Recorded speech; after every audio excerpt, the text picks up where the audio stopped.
Welcome back to The Way We Did It. In this episode, we land at the beautiful emerald shores of Lower Alabama for a coastal getaway.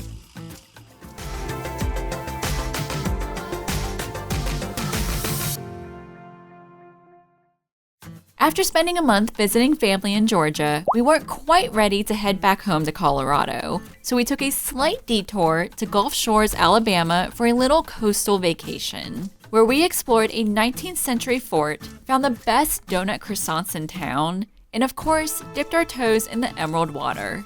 But first, we're getting our bearings in a state park that's home to some very prehistoric looking neighbors.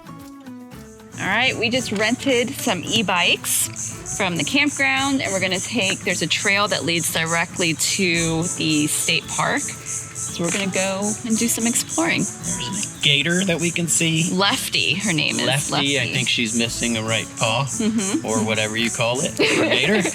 Yeah. And I think we can find a place that has fried shrimp for lunch. That's our goal. To the beach. No getting rad. When we realized our campground backed right up to Gulf State Park, we decided to rent a couple bikes and hit the park's massive trail system. The transition between ecosystems was pretty wild. One minute we were pedaling through dense, shaded woods, and the next we were gliding over wooden boardwalks that stretched across these vast, quiet inlets. Or at least I attempted to glide. I'm okay. Are you okay? Yeah. I didn't know there's such a big jump onto the thing, and then my bike sped up.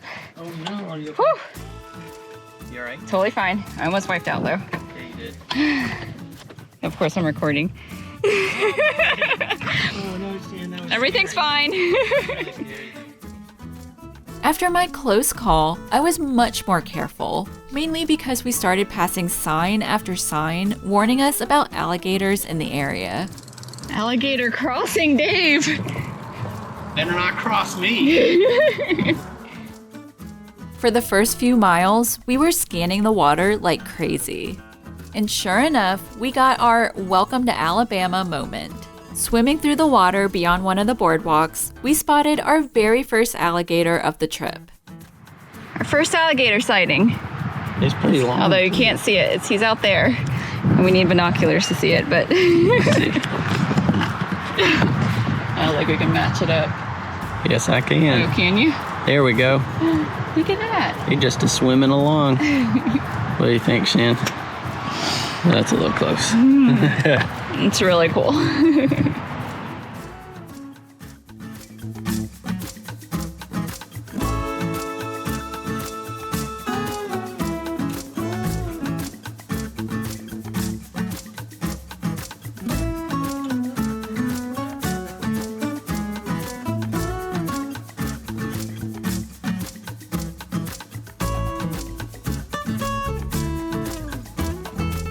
Eventually, the trail led us right to the shoreline. And while we were a little too early for fried shrimp, we still found a good meal at Food Craft. I got eggs Benedict, fried green tomato, Alabama white sauce, because we're in Alabama. And I got an avocado toast with poached eggs. Oh, it looks so good. Looks really good. Tater. Yes. Yeah. Okay. We spent the rest of the afternoon collecting shells and watching the incoming waves. It was hard to believe that within 24 hours, we'd gone from visiting family in the heart of Georgia to dipping our toes in the Gulf of Mexico.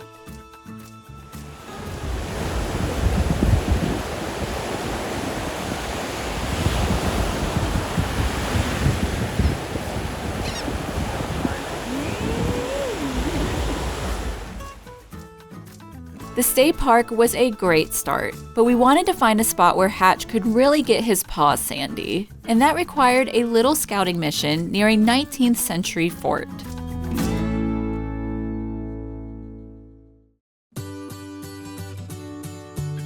We figured it wouldn't be fair to visit the coast and not find Hatch a dog-friendly beach.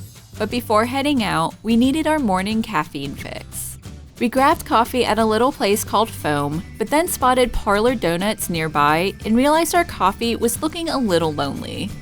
They specialize in these layered donut croissants, and the best part, they actually let us bring Hatch inside while we made the very difficult decision of which flavors to pick. Dave's breaking into the donuts.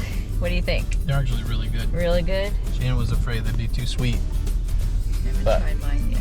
I got the cinnamon roll one. Oh yeah, look how light and fluffy that looks. Hatch definitely wants a bite. With our sugar levels sufficiently spiked, we made the drive out to the Fort Morgan Historic Site.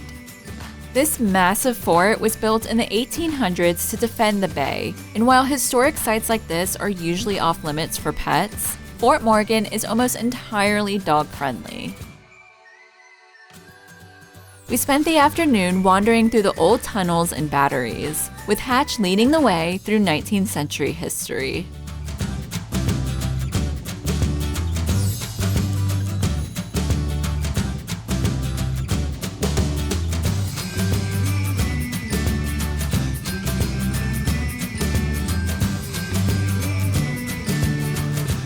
Just outside the fort walls, a trail led directly to a secluded, dog-friendly beach. It was a very humid day, so feeling that salt air was an immediate relief.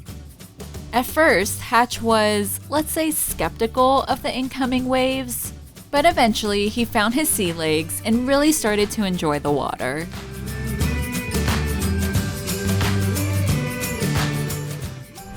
What do you think, Hatchie? You like the beach? When Hatch was officially tuckered out from the beach, it was time to head to a campground that was as swanky as the pictures promised. And now, let's go check out the campground on a scooter!